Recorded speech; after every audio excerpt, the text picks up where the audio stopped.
Welcome back, Sheriff. Any luck finding that baloney man? No, Deputy. I reckon he has skipped town. I'll say, you're looking pretty sharp with that hat and badge, though. Think I'll read another devotion. No point in looking for Bob now. Devotion 71. In 1 Samuel 9:3, Kish, the father of Saul, came up missing some donkeys.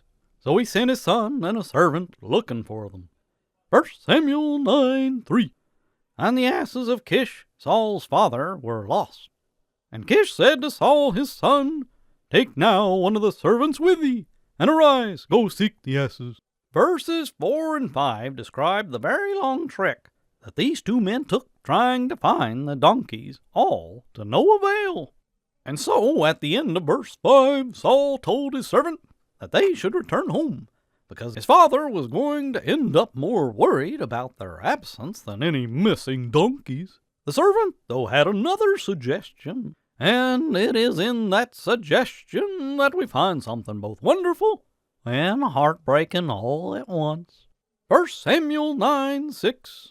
And he said unto him, Behold, now there is in this city a man of God, and he is an honorable man. All that he saith comes surely to pass. Now let us go thither. Peradventure he can show us our way that we should go. Pay attention to that phrase. There is in this city a man of God, and he is an honorable man. Do you see why that is both wonderful and heartbreaking? It is wonderful that the man of God, Samuel in this instance, was an honorable man, and recognized as such. But it is heartbreaking that those words even needed to be uttered. Not just for preachers, but for every child of God, it ought to be incredibly redundant to refer to us as honorable. The horrible behavior of Eli and his sons, and then the sons of Samuel themselves, so marred the testimony of the ministry that the servant felt the need to clarify that this particular man of God was honorable, as opposed to others. Do be honorable in every single thing you do, great or small, every single day.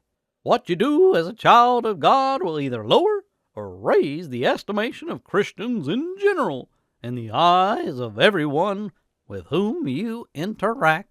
A good lesson, Sheriff, and also, I am glad to be working under an honorable man. Thank you, Deputy. God has been good to me, and hope to honor him with my actions.